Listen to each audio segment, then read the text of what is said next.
कई बार जीवन में हमें ऐसा अनुभव होता है जब हम लंबे समय से किसी चीज का इंतजार कर रहे होते हैं, उसे पाने के लिए मेहनत कर रहे होते हैं, प्रार्थनाएं कर रहे होते हैं और अचानक वह चीज हमें मिल भी जाती है, पर कुछ ही समय बाद वह हमारे हाथ से फिसल जाती है।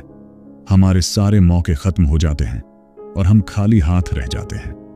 ऐसे समय में अक्सर हम निराश होकर ईश्वर को दोष देने लगते हैं। हम कहते हैं, भगवान, आपने मेरे साथ ऐसा क्यों किया? क्यों मुझसे वह छीन लिया जिसके लिए मैंने इतना इंतजार किया? उस पल हमारा विश्वास ईश्वर पर से उठने लगता है। हम भीतर से टूट जाते हैं और सोचते हैं कि शायद अब कुछ अच्छा नहीं होगा।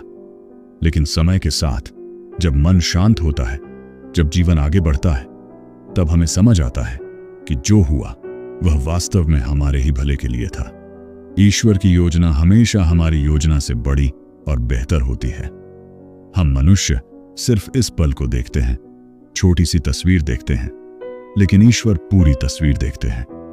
कभी कभी हमें लगता है कि जो चीज हमारे हाथ से चली गई वही हमारे जीवन की सबसे बड़ी आवश्यकता थी, पर वास्तव में वह चीज हमारे लिए हानिकारक होती है। इसे एक छोटे बच्चे के उदाहरण से समझें। एक बच्चा खेलते खेलते रसोई में पहुंच जाता है और उसके हाथ में चूहे मारने की दवा की एक डिब्बी आ जाती है। बच्चा नासमझ होता है, उसे नहीं पता कि यह जहर है। वह उसे देखकर खुश हो जाता है, जैसे उसने कोई बड़ी चीज पा ली हो। वह इसे चॉकलेट समझकर खाने ही वाला होता है कि तभी उसकी मां की नजर उस पर पड़ती है। मां तुरंत दौड़कर उसके हाथ से वह डिब्बी छीन लेती है। बच्चा जोर जोर से रोने लगता है, गुस्सा करता है, अपनी मां को दोष देता है कि उसने उसकी खुशी छीन ली। लेकिन मां को सच्चाई पता होती है। वह जानती है कि यह उसके बेटे के लिए हानिकारक है, उसकी जिंदगी को खतरे में डाल सकता है।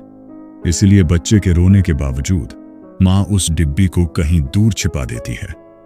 बच्चा कुछ समय के लिए उदास रहता है, पर उसे नहीं पता कि उसकी जान बच गई। ठीक इसी तरह हमारे जीवन में भी कई बार हमें जो चीज चाहिए होती है वह हमें मिल जाती है, लेकिन ईश्वर जानता है कि वह चीज हमारे लिए सही नहीं है।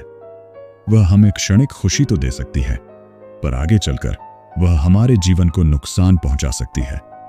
इसलिए ईश्वर उसे हमारे जीवन से हटा देता है। उस समय हम रोते हैं, ईश्वर से नाराज होते हैं, लेकिन भविष्य में जब हम पीछे मुड़कर देखते हैं तो महसूस करते हैं कि अगर वह चीज हमारे पास रह जाती तो शायद हम आज यहां नहीं होते, या शायद उतने खुश न होते जितना अब हैं। यह बिल्कुल उसी बच्चे और चूहे मारने की दवा के उदाहरण जैसा है।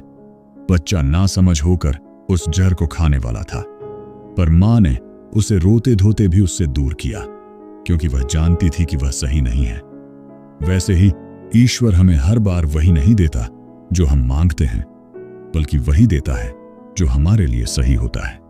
हम इंसान अक्सर तत्काल खुशी देखते हैं, लेकिन ईश्वर हमारे पूरे जीवन का भला देखता है। जब कभी जीवन में कोई अवसर हमारे हाथ से निकल जाए, कोई रिश्ता टूट जाए, कोई योजना असफल हो जाए, तो हमें यह सोचना चाहिए कि यह सब किसी बड़ी योजना का हिस्सा है। हमें याद रखना चाहिए कि ईश्वर हमसे अधिक जानता है, वह हमसे अधिक बुद्धिमान है और उसकी योजना हमेशा हमारी सोच से श्रेष्ठ होती है। इसलिए जब भी आपके हाथ से कोई अवसर फिसल जाए या कोई प्रिय चीज चली जाए, तो निराश न हो, बल्कि विश्वास रखें कि यह सब आपके हित में हुआ है।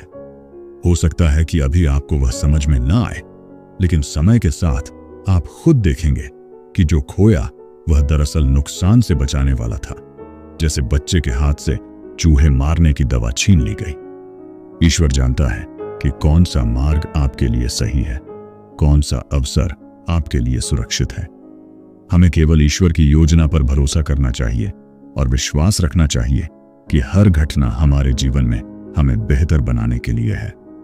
अंततः जीवन में वही मिलता है जो हमें आगे बढ़ाता है, और जो चीज हमारे लिए सही नहीं होती वह चाहकर भी हमारे पास नहीं टिकती।